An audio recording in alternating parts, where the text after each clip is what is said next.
যে পুত্র সন্তানকে বড় করতে সারা জীবন কষ্ট করেছেন কৃষক বাবা, সেই ছেলে জমি ও বাড়ির লোভে বাবাকেই ঘর থেকে তাড়িয়ে দিল। শুধু তাই নয়, বাবার সাথে নিজের অসহায় মাকেও তাড়িয়ে দেয় সে। এখন বৃদ্ধ বাবা মা আশ্রয়ের খোঁজে ঘুরে বেড়াচ্ছেন পথে পথে, থাকছেন মানুষের বাড়িতে বাড়িতে। এ ঘটনা রংপুর থেকে মাহফুজ আলম প্রিন্সের প্রতিবেদন। তবুও অভিযোগ নেই মায়ের। ছেলে ভালো থাকুক সুখে শান্তিতে। আর বাবার অশ্রু গড়িয়ে পড়ে মায়ের সান্ত্বনার বাণীতে।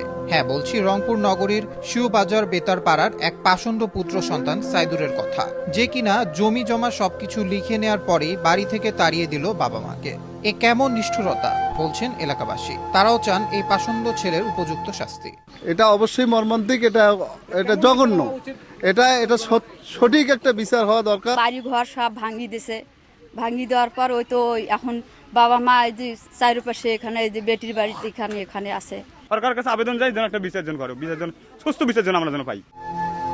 ভাষা নেই মুখে কিছুই বলার, আছে শুধু চোখের কোণে মহাসাগর সমান অথই জল। পিঁপড়ের ভয়ে যে মা মাটিতে রাখতেন না সন্তানকে, আজ সে সন্তানই মা বাবাকে করলেন বাড়ি ছাড়া।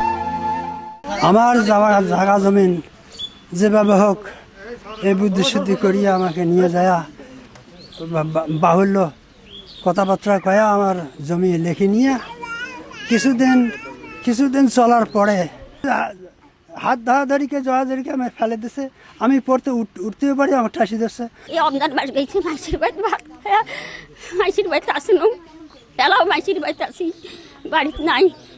তা বাবা কি হয় না, তোমরা সেটা ইয়ে করি ধ্যান তোমরা।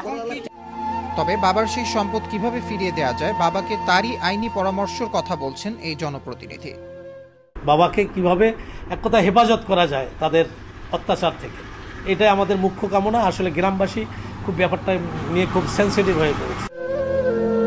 কৌশলে বাড়ি থেকে তাড়ানো সেই পুত্রের শাস্তি চায় এলাকাবাসী, চায় পিতামাতার সম্মানের স্থান। আর যেন কোনো বাবা মাকে এভাবে নাজেহাল হতে না হয় কোনো সন্তানের কাছে, এমনটাই বলছেন সবাই। আবরার আহমেদ বাহি, আনন্দ টিভি, ন্যাশনাল ডেস্ক।